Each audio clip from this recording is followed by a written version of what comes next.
Eksperti i kriminalistikës Artan Rexhepi tha se bashkëpunimi i autoriteteve shqiptare me shërbimet partnere është shumë i suksesshëm. Ai ka komentuar goditjen e një tjetër grupi kriminal, ku bëjnë pjesë emra të njohur të botës së krimit.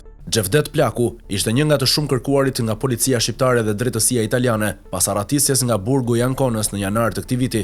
Flobenc Meçja nga Shkodra ishte paguar 5 milion euro nga çopjat e Elbasanit për të vrarë Eriona Libein, ndërsa Voltan Xhani dyshohet për vrasjen e Elis Roshkodolit në gushtin e kaluar në Shkodër. Bashkëpunimi me aleatët dha rezultate të shkëlqyera. Operacioni i SPAK është sukses. Italianët hetojnë shumë gjatë dhe mund të vinë ditën e dasmës. Janë gjëra me prova dhe nuk do të ketë firo në gjykat. Operacioni i suksesshëm pa diskutim, tha Rexhepi. Ai theksoi se me aksionet e fundit, duket se edhe policia shqiptare është trimëruar përballë grupeve kriminale, të cilat veprojnë në Shqipëri dhe vende të ndryshme. Ky operacion i fundit, duket sikur e trimëroi policinë, është kapur kombëtarja e krimit me gjithë rezervat. Legjislacioni duhet forcuar për të penguar krimin. Për zgjedhjet pati një periudhë qetësie, u shpreh ai.